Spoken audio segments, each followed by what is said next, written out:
millones de soles de nosotros, los peruanos, que se van a gastar justo ahorita en las nuevas elecciones generales, señores, para elegir presidente.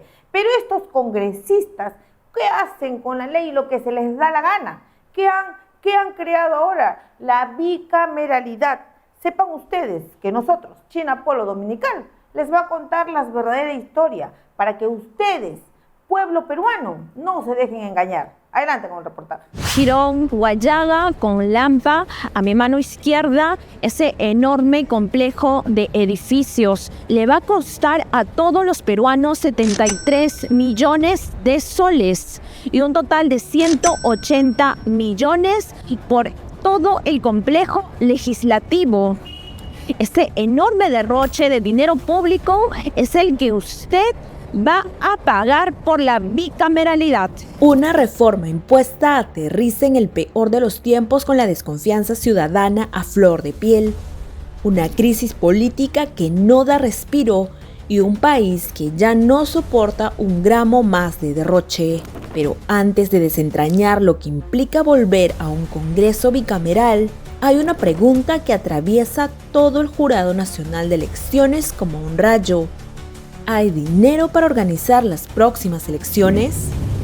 Roberto Burneo, presidente de esta institución, el Jurado Nacional de Elecciones, advierte que se necesitarían 163 millones de soles adicionales.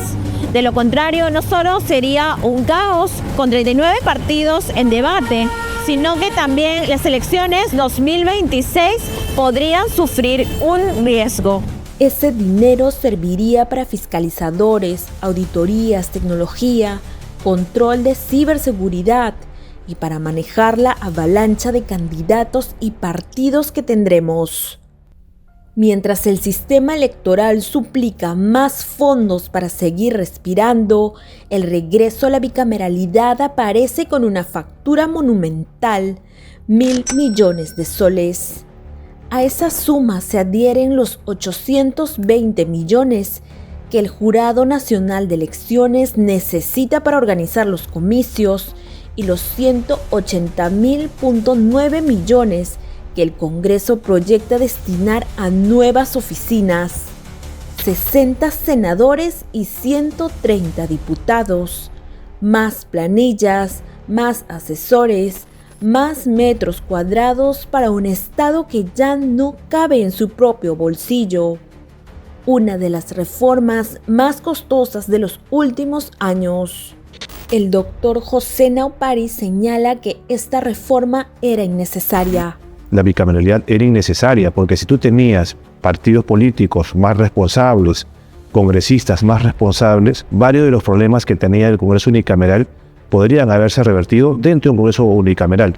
Y el excongresista Johnny Lescano advierte que el nuevo Senado podría terminar convertido en una cámara de blindaje político. Entonces, blindaje, pues eso se van a blindar, pero con la ley del crimen, o las leyes, o las normas, los códigos de los criminales, entre ellos se protegen. Eso estamos viviendo en el Perú. Entonces, obviamente va a haber blindajes, pues unos van a protegerse entre ellos, no van a ser denunciados por algo, los senadores los van a salvar, los diputados van a amenazar al gobierno si es un gobierno de oposición que quiera corregir al país. Entonces es en realidad tierra de nadie. Justo cuando los ciudadanos piden más control, no más privilegios. Y para entender por qué esta reforma importa, hay que recordar algo básico. El Congreso ya no será uno solo, ahora serán dos cámaras con funciones distintas. El diputado fundamentalmente se va a encargar de presentar los proyectos de ley, es el que se va a encargar de fundamentalmente la función fiscalizadora y de control político en el sentido de interpelaciones, censuras, ¿no? Y el senador se va a encargar fundamentalmente de la designación o ratificación de nombramiento de altos funcionarios y de revisar las leyes que la Cámara de Diputados aprueba. En resumen, una cámara hace la ley, la otra la revisa y la valida. Y aquí aparece otro punto clave. Claro, fundamentalmente vas a tener un presidente de la Cámara de Senadores y otro presidente de la Cámara de Diputados. Cada uno va a tener su respectivo personal de despacho. En teoría, Ambos deberían coordinar para que las leyes avancen sin trabas, pero en la práctica... No, ahora mismo hay leyes pro crimen a favor de los delincuentes, leyes a favor de grupos económicos para que sigan lucrando con los recursos naturales. Se ha deformado la Constitución, donde el presidente ya no tiene mucho poder y hay desbalance entre lo que es el presidente y el Parlamento. Y ese desequilibrio de poder tiene un costo. Según información de diversos medios, los futuros senadores y diputados del nuevo Congreso bicameral podrían haber recibido más de 35.000 soles mensuales, ya que la propuesta planteaba que su remuneración sea equivalente a la de un juez supremo titular. Sin embargo, tras un fuerte rechazo público y político, la Comisión de Constitución retiró temporalmente esa disposición del predictamen, aunque no descarta volver a debatirla. Entonces, si ellos, por ejemplo, se quieren indexar o equiparar a un vocal supremo, ganarán como 42.000. Si se quieren eventualmente equiparar a un ministro de la presidencia, subirán a 30 y tantos mil, ¿no? Ahí es un tema que ellos tendrían que colocarse una escala remunerativa atendiendo a su número, porque ellos dicen, no, pues que yo también ejerzo un cargo nacional, sé que yo soy casi como un ministro, no, pues porque el ministro es un cargo unipersonal y tiene a su cargo todo un sector. Eso no ocurre con el congresista, esa equiparación es falaz, es errada y solamente es para justificar que te incrementen los montos y eso no corresponde. Pero los salarios no son el único gasto. El plan maestro aprobado por la unidad ejecutora para la bicameralidad prevé un gasto total de 180.9 millones para remodelaciones, adecuaciones y nuevas construcciones para el nuevo Congreso bicameral. Han salido justamente también ya algunas licitaciones de los amigos del Congreso para ver justamente acondicionamientos de ambientes donde podría funcionar las oficinas, ¿no? de los despachos de los senadores, no tanto donde sesione formalmente el Senado como órgano, que ahí sí sería el auditorio por Barnechea, ¿no? Sino donde quedarían sus despachos.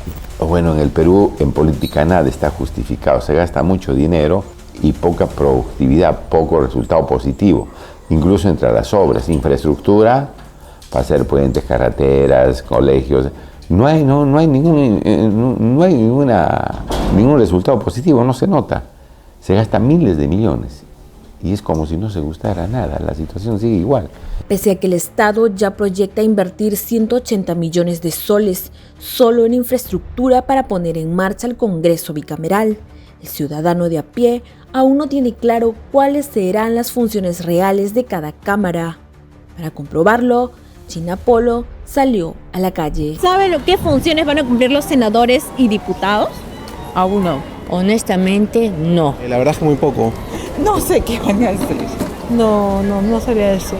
No estoy muy enterado. El control político va a ser una actividad propiamente hablando de la Cámara de Diputados. Es la Cámara de Diputados la que interpela, la que censura, la que invita a informar fundamentalmente a los ministros, ¿no? Pero la historia no termina ahí. Un escenario clave para entender por qué este diseño cambia el equilibrio de poder. Digamos, un Senado revisor más empoderado te va a inclinar más la cancha a un Senado. ¿No? Es decir, por ejemplo, siendo políticamente incorrecto, o sea, si yo sé que el Senado tiene no solamente poder de veto, sino poder de modificación, y yo soy un lobista en el buen sentido del término, no los que van por debajo de la mesa, sino los que te registran. ¿A quién en realidad me resulta más económico ir a hablar? ¿Al diputado o al senador que me puede bloquear una ley? Al senador, porque encima son menos, o sea, 60 contra 130. Entonces, a ese nivel de poder vas a tener al Senado. Digo, empezando por ejemplo, los amigos de APP. Los amigos de APP nunca han terminado siendo la primera fuerza política en el Congreso, pero sus votos han decidido inclinar la balanza para vacancias presidenciales o para aprobar reformas constitucionales. Entonces, a que haya representantes de las regiones que puedan defender a sus regiones, ¿no? Que sean representantes que puedan apostar por el Perú profundo que llamamos. Perú profundo sigue olvidado, a pesar de que los departamentos tienen una buena cantidad de parlamentarios.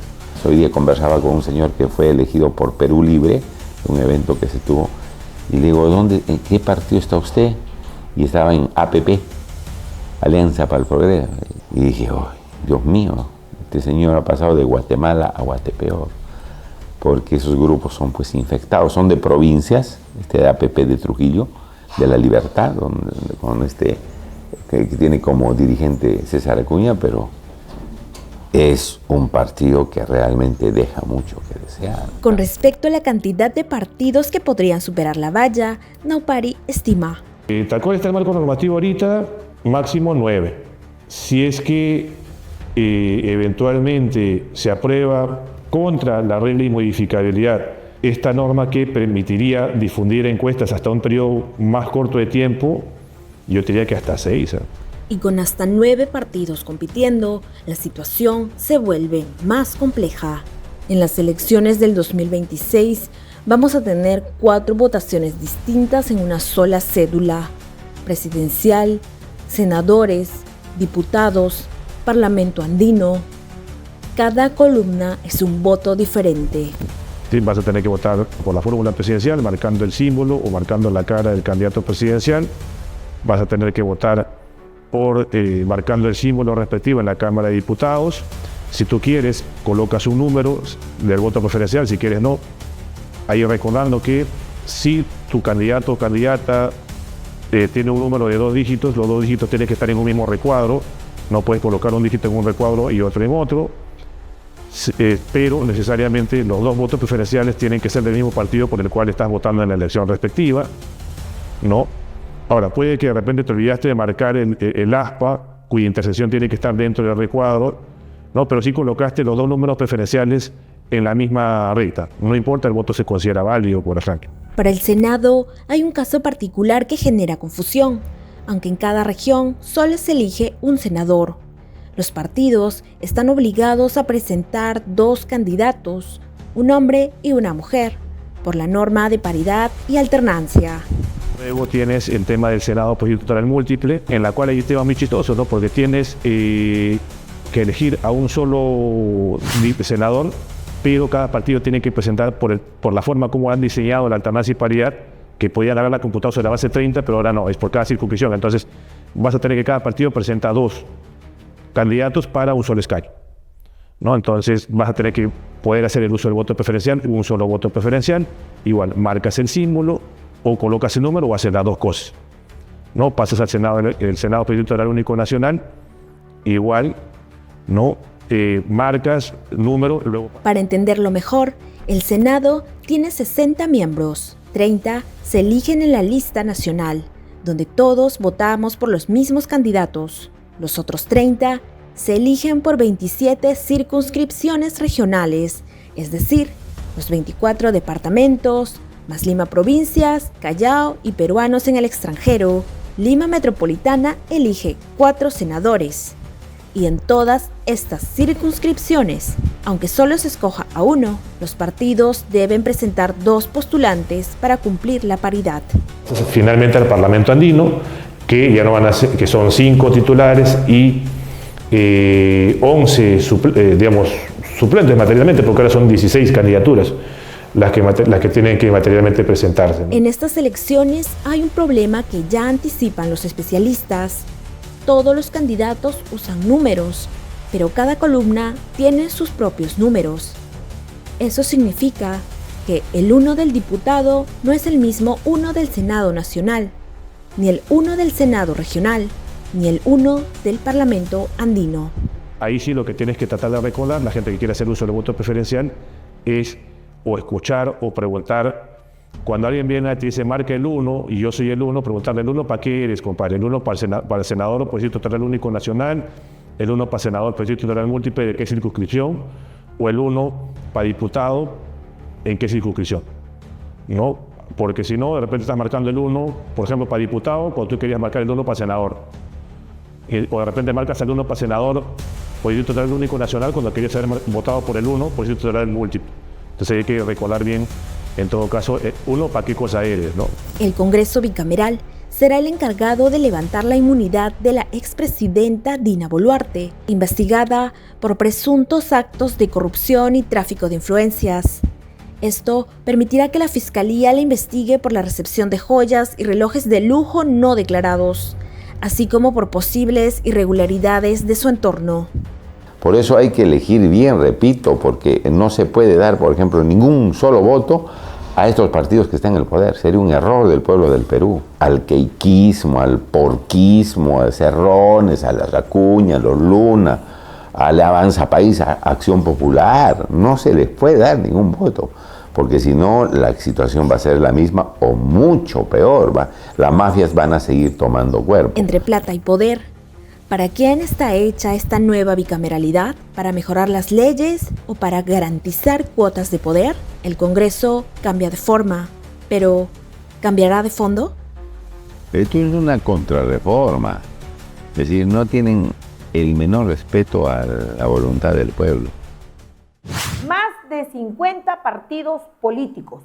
Para mí, señores, algo confuso, porque las personas que vamos a ir a votar no nos vamos a encontrar como antes, una cartita más o menos de este tamaño. No, ¿saben qué nos vamos a encontrar? Con una sábana de opciones para nosotros escoger, porque ojo, señores del Jurado Nacional de Elecciones, yo me imagino que ustedes nos van a capacitar, porque desde el último rincón del norte hasta el último rincón del sur, todo el Perú entero va a ir a votar. Y todos los peruanos debemos de tener un conocimiento bien claro, porque va a estar confuso. ¿A quién le cae esa responsabilidad? A los Jurados Nacional de Elecciones, como también a los congresistas, que ahora ellos han hecho esta disque bicameralidad, porque como saben que no van a ser reelegidos, entonces quieren lanzarse ahora como senadores, estos sinvergüenzas, que lo único que han hecho es beneficiarse de ese cargo disque de congresistas. Pero estas personas, todos quien vamos a ir a votar, que es toda una sábana de opciones, ojo, vamos a votar a las personas de provincias, vamos a votar por senadores de nuestra región y también por senadores a nivel nacional. Imagínense cuán confuso va a ser. Nosotros necesitamos que todo el Perú esté capacitado para esto. Tantos partidos políticos. Porque recuerden que nosotros también vamos a votar por Parlamento Andino, por presidente, por senadores, por diputados, o sea, toda una chanfaina. ¿Y ustedes creen que estos congresistas, cuando han elegido esta bicameralidad, han pensado realmente en todo el pueblo peruano? Yo no creo. Yo creo que ellos han pensado en que quieren sí o sí ellos ser reelegidos. Pero ustedes, señores, todo está en ustedes. Como yo les he dicho, ustedes reciban todas las donaciones, todo, hagan su show, que vayan y quieran reelegirse estos sinvergüenzas, que ahora sí les preocupa ir a caminar por todos lados para un voto más. Pero nosotros, en nosotros cae la responsabilidad de saber a quién le vamos a dar nuestro voto. Ahorita estamos pasando cómo está el Perú, cómo nos ven a nosotros los peruanos, señores. Sí, nos ven en el extranjero que tenemos a un presidente, ojo, a un presidente denunciado por violación sexual, una expresidenta metida en varios actos irregulares de corrupción. Nos ven a todos los peruanos así, señores, que la criminalidad, la extorsión y nuestra gloriosa Policía Nacional del Perú estarían coludidos. Así estamos, señores. Pero sin embargo, estos congresistas sinvergüenzas todo han sacado a su favor. Hace poquito, nosotros hemos estado en la región Ancash. ¿Y qué creen ustedes? Como ya sabemos la diferencia entre qué función va a tener el diputado y qué funciones van a tener los senadores, sí, hemos visto que tenemos un montón en Ancash de candidatos, de diputados y senadores. ¿Y quién crees que son? Nosotros vamos a sacar un programa en especial, pero no me quiero quedar con las ganas, señores. He visto justo que va a ser, que está lanzándose para senadora. ¿Quién creen? Ustedes lo ven en su pantalla. Zulema Barrenechea, que es la esposa del alcalde de Nuevo Chimbote, Walter Soto. ¿Pero qué creen ustedes, señores? Si es que esta señora ganaría las elecciones, ella se va a encargar de fiscalizar. Imagínense ustedes, a mi gente de la provincia del Santa, de Nuevo Chimbote, ancashinos. No fiscaliza la mala gestión que está llevando el marido, ¿sí? ¿Y creen ustedes que va a ir a fiscalizar? ¿De qué partido es? un partido que no debería existir, señores, en mi libre opinión, APP. Como yo les he dicho a ustedes, señores ancachinos y de todo el Perú, reciban las donaciones porque se va a donar por aquí, por allá, tiene logística. Nosotros solamente pedimos a la División de Lavado de Activos de Lima, a la Fiscalía de Lima, que avancen con las denuncias, porque nosotros no queremos personajes así que nos gobiernen. No, señores, nosotros le vamos a contar la verdadera historia, porque ustedes, ¿qué creen? Que existen audios, señores, donde desenmascaran a estos tipos de candidatos, sí, sino que he querido un ratito salirme del contexto, porque así como estas candidatas, y más que hay en Ancash, y a nivel de todo el Perú, nosotros vamos a ir visibilizándolos, desenmascarándolos, y ustedes son las únicas personas que van a elegir a quién dan su voto realmente, y ustedes van a comparar, porque yo, como les he dicho, señores, la verdad es una sola, y es para ustedes, para el pueblo.